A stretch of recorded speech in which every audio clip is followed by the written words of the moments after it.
Hi, my name is Antoinette, and I'm really glad that I have the opportunity to meet you today. I'm happy to be here.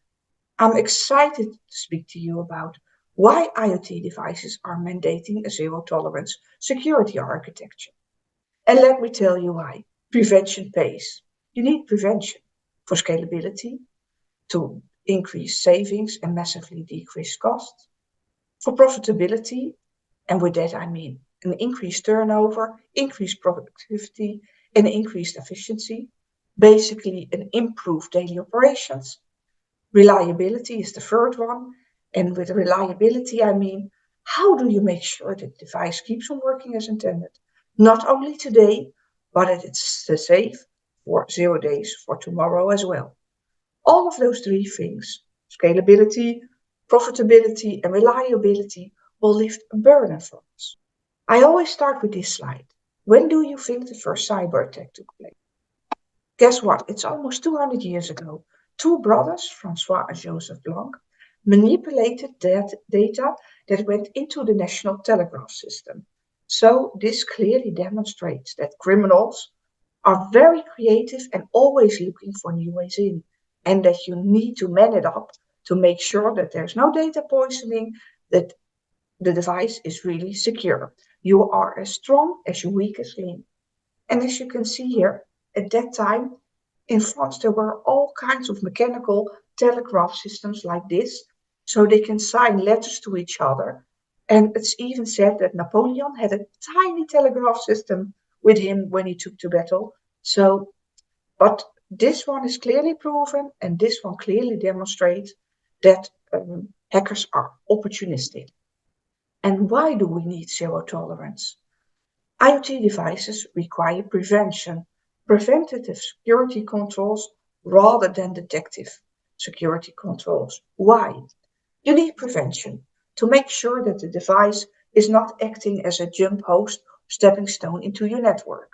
We have seen, for example, HVAC administrators directly connecting from the internet into a network. You want to make sure that IoT devices will not be ransomed.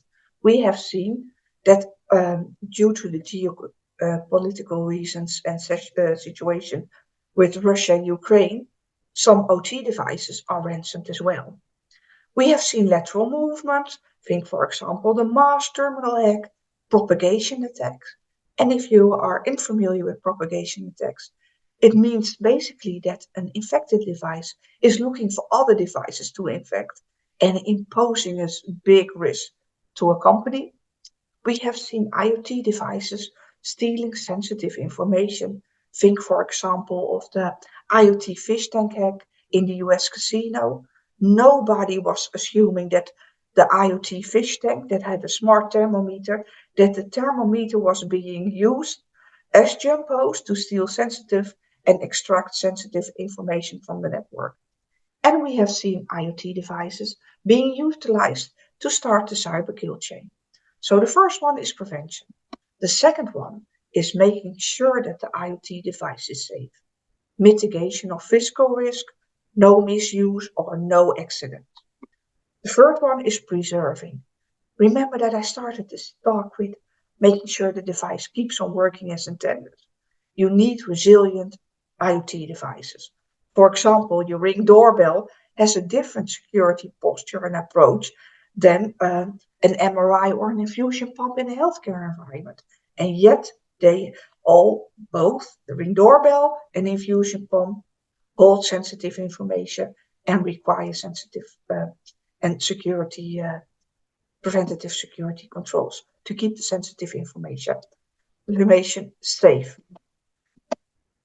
Here we have an overview of the threat landscape 2023, and let's go over it one by one. Here we see the RTU, the remote terminal unit.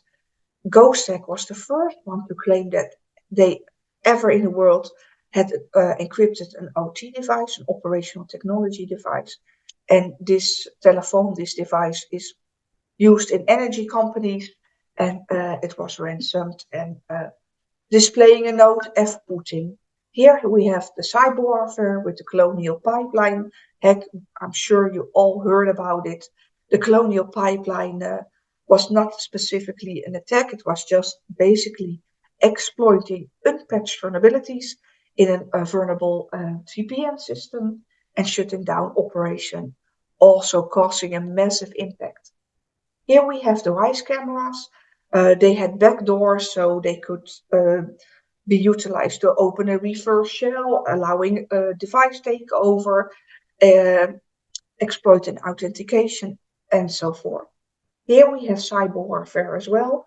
It was the Danish OT infrastructure that was vulnerable due to side cell devices that were not patched. Remote code execution could be done, buffer overflows, and account takeover with the sandworm and the candy wiper. Here on the bottom, we have also the sandworm and the candy wiper, and they caused a massive outage in Ukraine. There was a blackout. It was immense in March. Here in June, we have the propagation attack and lateral movement of the AirSocs proxy botnet.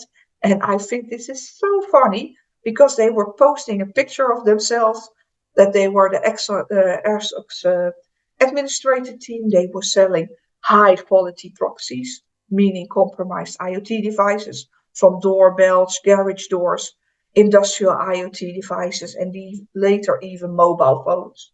And they were exploiting known vulnerabilities and weak credentials. And weak credentials is also a really very high risk for IoT devices because there are lists out there on the internet. What are the default passwords for IoT devices, industrial IoT devices, or IoT devices? And hackers, criminals, are using those lists to do automated attacks on OT environments, specific countries, for example, with cyber warfare. So combine the weak credential list and the default passwords with Showdown or Google Docs, and no good can come out of it. So that's something that's really important. Here we have the Whitehead research. The experts for cyber news did something really nice. They took over almost 27,000 printers, and they didn't do anything malicious. The only thing they did was forcing the printer to print out a 5-step guide how to properly secure your printers. Because printers are often not properly secured in small to medium businesses, and they are always used as stepping stone into the network if they are not properly secured as well. So this clearly demonstrates why you need a zero tolerance security architecture. And I really understand the challenges when it comes to securing IoT devices. They are complex in the interconnectedness. There's a massive attack surface, and the devices vary from vertical industry, from a smart home to industrial IoT, and they have small hardware resources and how to secure that so they flourish in hardware capabilities, and there is no standardization whatsoever. There's no device heterogeneity at all. And what about the data that's on the devices or being processed by those devices? And maybe you didn't know, but there are 3 types of data. The first one is data at rest. That's data on the device itself. Think, for example, a Ring doorbell and a recording. The recording is on the device itself, and ideally it should be encrypted. Then we have the data in transit. Think, for example, the Ring doorbell again, and it's sending a video over to a cloud instance. And then we have the third one, that's the data in use. And the data in use is the most vulnerable data. It's very easy to override, and criminals can do remote code execution. They can allocate memory because that's the most vulnerable. So you need to man it up. So I understand those IoT device manufacturers because they have to constantly balance between efficiency, functionality, and that's why we need resilient security architectures and strategies. And that's why I'm advocating for a zero tolerance architecture. And guess what? It doesn't benefit only the security itself, it's also building trust in IoT devices. And it gives you ease of operation with improved profitability, as stated before, higher turnover, increased efficiency, because we detect issues in a very early stage if you comply and harden the device from within security, you will detect issues in a very early stage. The second one is regulations. You comply with global regulations, not regulations here in the EU, but also in the US, because they have key elements, and I will address those key elements later on. But you can make sure that if you have incorporated IoT, the device security, embedded on the device itself, you will comply with those regulations like the US Trust Mark, for example, in the US, and the EU Cyber Resilience Act, CRA, in the EU. And the last one is business continuity with improved reliability, making sure the device keeps on working as intended and that there's no harm done whatsoever. The device is resilient for all kinds of attacks. And here you have a clear distinction what the landscape look like for an IoT device manufacturer. On the factory side, we have the development and how to maintain a huge amount of source repos, build and release management, you name it. It's a huge and daunting task. In the middle, we have the device security, root of trust, secure key storage, things like that. And on the right-hand side, we have the market challenges. And the market is very competitive. You have the constant balance between cost and functionalities. And how do you scale?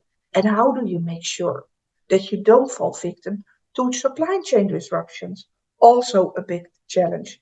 And now we see something new on the horizon. We see mandatory regulations. And you don't want to get a fine, reputation damage whatsoever. And guess what? I told you before, we looked into the global regulations, and all those regulations have key elements. Here you have an overview of worldwide regulations, but they all address key elements. Things, for example, like secure access and secure access control. Do you have the correct permissions? Are you allowed to log in? Then we have the authentication and the authorization. Is there a login protection? Is there a brute force mechanism in place? If they want to brute force, for example, with the known vulnerabilities and the weak passwords to see if they can get into your device. And we see the data protection. How do you make sure that the sensitive data is really properly secured? So let me uncover some astounding facts from last year. The NIST is assigning all kinds of vulnerabilities to security flaws like risk, impact, likelihood, you name it. And when I started working as an engineer 25 years ago, we were already in the panic mode if there was a critical vulnerability of 8 or 7. We were in panic mode, we should do something.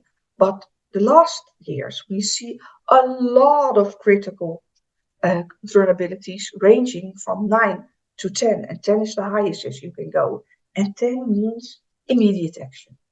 Patch, remediate, disconnect, you name it. You should do something to eliminate that potential risk.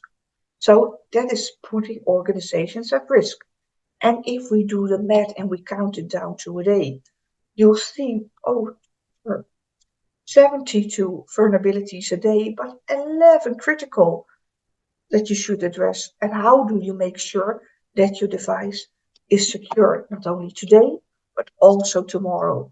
And that's why you need a zero tolerance security architecture to make sure that your device is hardened from within and secure tomorrow as well.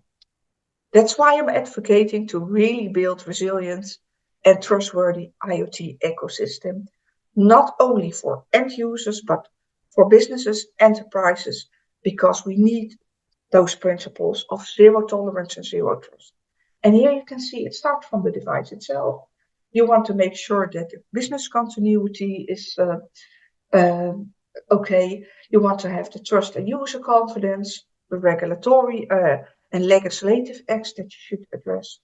And you want to make sure it's reliable, scalable, interoperable, and profitable, and so forth. That's why I'm advocating for a zero tolerance architecture, saving our toasters and possibly the world. There's another thing I would like to share with you, the Eric Drexler's Grey Goo. And please take a look at this book if you're curious. And he stated that there will be IoT assemblers, and an assembler is being programmed to eliminate all organic matter in the world and to copy itself. So I'm sure that if we have the zero tolerance security architecture in place, Grey Goo will not happen. Combine that with AI and machine learning and the right code of ethics, we will have a great future. I would like to conclude with a quote of Robert Mueller, the former director of the FBI. There are only two companies, those that have been hacked and those that will be hacked. And Checkpoint, the company that I'm working for, is adding a third one, those that have been hacked and still don't know. Thank you so much for attending this session. I'm happy to connect with you. Feel free to reach out if you have any questions. And thank you so much.